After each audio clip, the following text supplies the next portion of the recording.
Let's move on and start the program with our first story because the Chief Executive Officer of the Organization of Islamic Cooperation, OIC, Gambia Secretariat, Monday disclosed that the date for the 2022 OIC Summit is currently under discussion between different principles of the Ummah. Now, speaking to journalists at the press conference at the South Dauda Caribbean Conference Center, Yahya Dibba reiterated Gambia's commitment of hosting the largest gathering of world Islamic leaders in 2022. Moses Imendi has the details in this report. The government put up efforts to engineer an effective implementation of all project portfolios that are under preparation for the hosting of the OIC Summit later this year. The construction of urban roads and the VVIP ultra-modern lounge have both registered progress, and now the construction of a luxurious 5-star hotel will commence in the next month. But Gambians remain doubtful about the country's ability to host the summit, with many believing that OIC project components will not see completion before the expected timeline. Yahya Dibba, CEO of OIC Gambia Secretariat, affirmed that the Gambia will host the summit, explaining that the summit date is flexible and subject to discussions and renegotiations. The things we are dealing with are infrastructure. And some or most of the things that we require in this infrastructural development require supplies. And as you know, or as you might have known, supply chain all over the world have been affected. So the date is not cast in any stone. The dates are flexible in the sense that they can be discussed, they can be renegotiated, but that goes through a process. And that process is still on. As I said, I'm not in a position now to tell you precisely what the date would be. This is being worked out, within and among the different principles of the Ummah. But what is not in doubt is that the summit will take place in the Gambia. And in the not too distant future, we should be able to advise or inform you with regards to a tentative date. The OIC Gambia Summit is expected to spur massive development upgrade in the Gambia, particularly on infrastructure. Mr. Dibba believes that the development projects will turn the Gambia into international meeting and investment hub. It is also set to boost tourism in the country, he added. He called on Gambians to embrace the project and view it as a national project. As Gambians, we really want to appeal to everybody to see this as a national project, to see this as a badge of honor, that if we succeed in attaining the things that the projects that we want to put in place, we are putting Gambia on a different pedestal. So I think this is the message that we want, to be given out to the general public. The date is significant, but it's relative. It's relative. What it's more important is that all these development projects will remain. You will not roll them like a mat and take them away. They will remain in the Gambia, isn't it? I mean, look at the facility we are in today. This is part of the OIC projects. It's the best in the sub-region. Can't we be proud of that? The 5-star hotel is expected to have 400 beds and 60 luxury suites. The OIC Gambia Secretariat was able to mobilize over $300 million for the construction of OIC summit facilities. The development project is funded by various partners, but the Saudi government has been in the front foot of the project funding.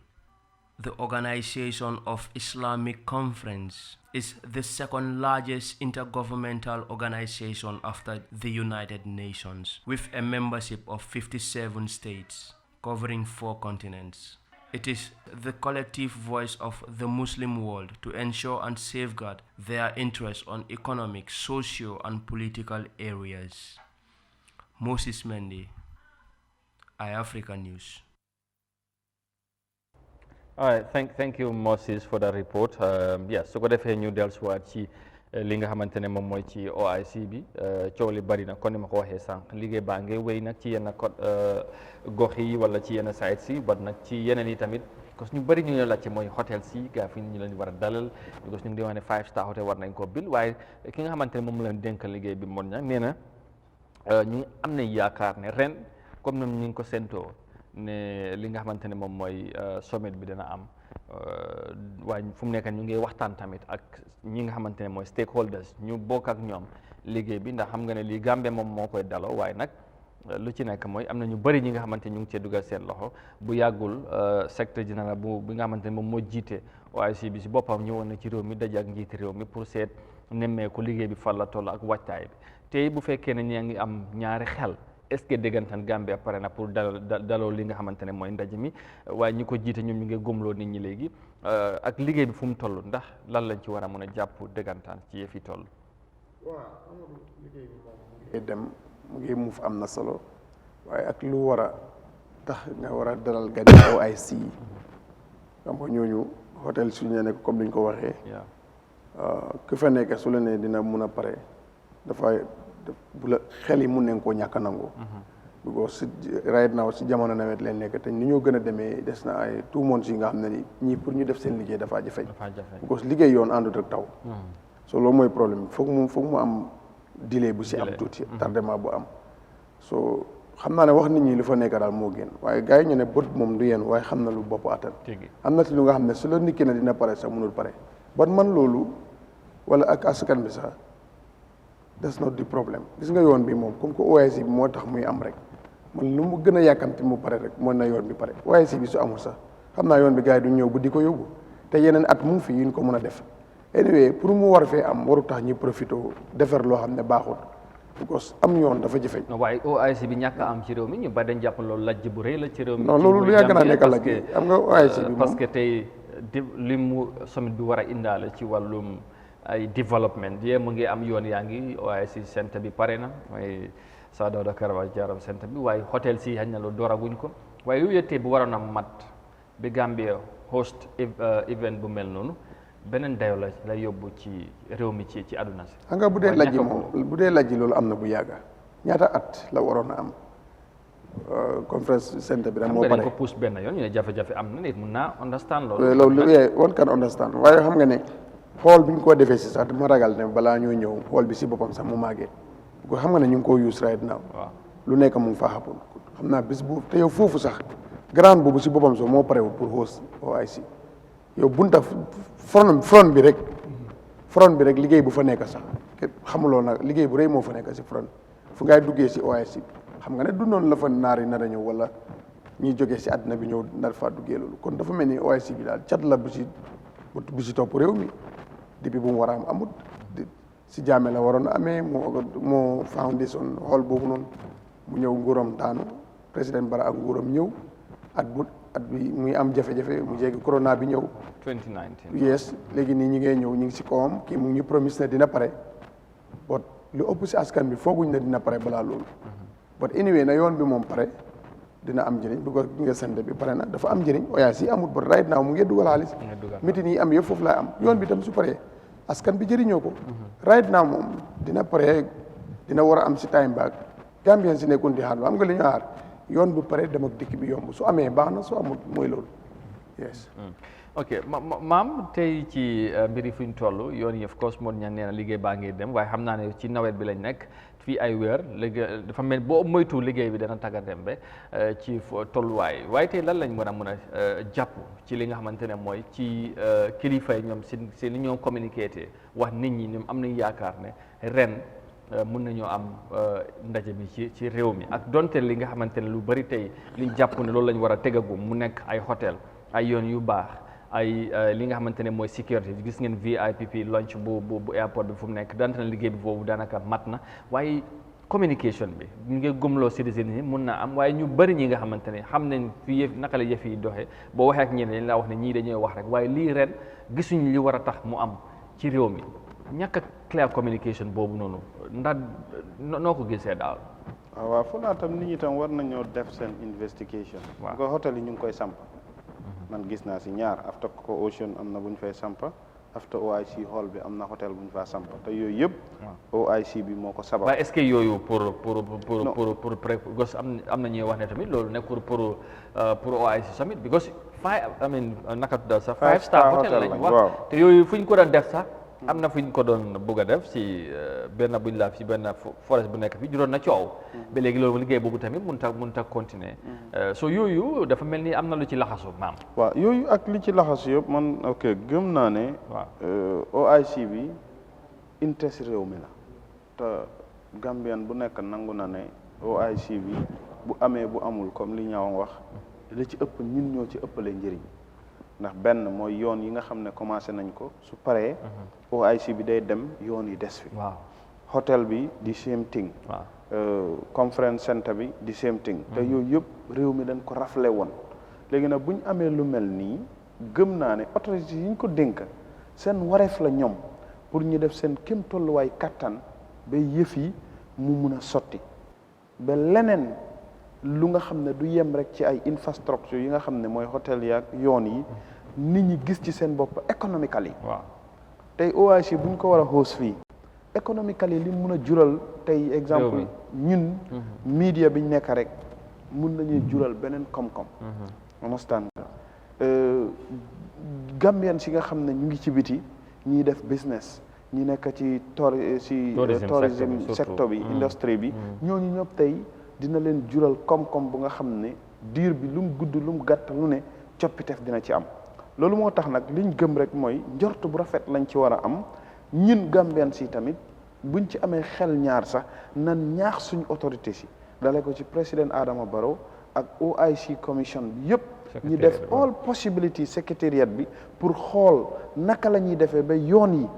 nawet bi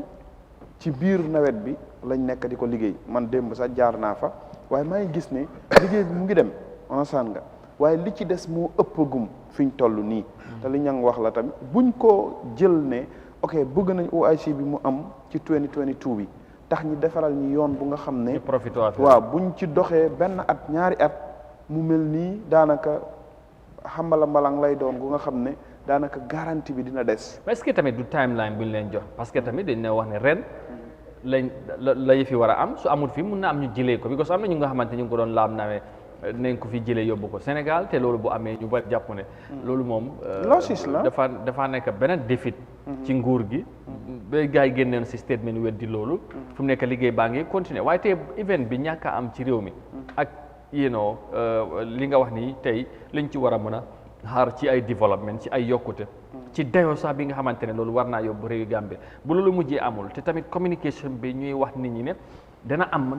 dem ba last minute ñu génn joxe ay excuses est-ce que bu boobaa dana neex dégg te ñoom xam nañ lu bari luy dem ci liggéey bi ci wàllum alal ak resources yu mel noonu du nguuri Gambie moom moo koy def kese dañ ko yaakaare ci ay partners ay stakeholders ñu bokk ci mbootaay boobu bu fekkee loolu delay am na comme loolu problème tamit war nañ ko mën a leeral ñu wax ne xëy na ñu sonte woon ci wàllu ressources yi am na lu delay fu mu am ak yu mel noonu pour tamit nit ñi bàyyi ci xel. waaw man dégg naa ci ku mel ni Falli Fadera moom mu ngi bokk seen communication team waaw branding moom wax na ci lu am solo mooy ne gëm nañ ne OIC mun nañ koo host waaye liggéey bi nga xam ne moo war a pare yëpp gëmuñ ne dina pare fii ak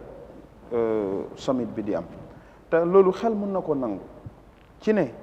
gis nañ ki nga xam ne moom moo nekk chairman yi OIC bi ñëw na fi barki démb te ñoom tamit ne duñ jël seen alal jël seen doole jël seen time ba pare ngir dugal ko ci réewum Gambia pour ñu war a host li nga xam ne OIC bi ñu dem ba toll fu mu desee juróom-benn wala juróom-ñaar wala juróom-ñetti weer ñi gëm ne yëf yi mënta am ba tey ñoom ñi dagga seen ticket di ñëw Gambia onasaan nga di xool yëf yi konoon ñoom open secretly dinañ wan nit ñi ne lii Gambia mënuñ koo host onasaan nga ndax Gambia li ci ëpp comme ni nga ko waxee liñ ciy def yëpp dañ ñu koy jox ndax am na ñu nga xam ne seen taxawaay la ñoom pour summit bi mu am mooy islamique li nga xam ne moom moo nekk union bi onasaan nga léegi nag bu fekkee loolu dafa am gëm naa ne muy manager bi di monsieur Dibba ak Falli ak ñi fa nekk yëpp pour ñoom tam ñu am crédibility buy tax ñun ñëpp ñu am de trust and the confidence from them mooy comme niñ déggee Falli li mu wax mooy ne dinañ def seen kéem tolluwaay kàttan ba OIC bi mu am fi waaye liggéey biñ ciy xaar yëpp comme ni ko président bi waxee woon bu muy campagne lu fi musta am dina fi am yoonu kaw ak suuf yëpp ñun loolu amal nañu interest pour ñu gis ko waaye li ñu gën a amal solo mooy na summit bi am ci fiñ ko diggee foog naa loolu mën na am na leneen wala ñu move on rek ci leneen waaw loolu la rek xam nga ñu bëri yi den fon ne Gambien si bëri bëggoon lii mu am goowuma ne ku foog loolu rek yow sax sa kon sa nite dafa des because mbir la moo xam ne réew bu nekk mu ngi ko bëgg a organise pour daf ko amal njëriñ because tey yoon bi war a jógee ko airport Johnson ba 3 years Johnson xam nga loolu du balaa ko doon nguuri Gambie di defar c'est problème après président Barrow wax na fi ne OIC bi tam tur moo fa gën a nekk because only $30 million wax na ko bii moo jàkkaarloo ak ITV bu Sénégal na leen joxe li si des Gambia government ñoo koy fond so loolu la so da ngaa gis ne liggéey bi daal foog nga toog si office yi di wax nit ñi lii dina am nguur loolu nguur dafa promise yàgg na loolu mooy seen wax waaye suñ demee ku xam lu nekk si liggéey bu aw yoon war a jaar yoon fi léegi 6 mois dëgg buñ la ne lii dina fi am dana doy waar pour nga gëm ko anyway ñëpp bëgg mu am intérêt si dëkk bi la njëriñi dëkk bi la ba dafa am lu tardement daf si am te daf si yàgg am lii mooy problème waaye dama ne loolu bu mu tax ñun luñ si war a am nañ ko defar rek su muntee am na ko ñeneen ayee ñun ñu continuer defar bu pare ñu ñëwaat ko waaye nag ñàkk aye bi tamit loolu leneen la ñàkk aye bi nag buñ parewut loolu la because mais bi ñeneen wax na ñëw na fii kii mu daje lu mu wax askan bi mais bi la ko wax waaye yoon bii rek amoon pour nit na dina pare fii nii airport Johnson ba si suñu koon ne yoon bi dina fi pare yow sax xamuloo liggéey yoon waaye xam nga ne loolu sax xel mënu ko nangu ak nawet bu ñu nekka nii jërëjëf su ko defee benn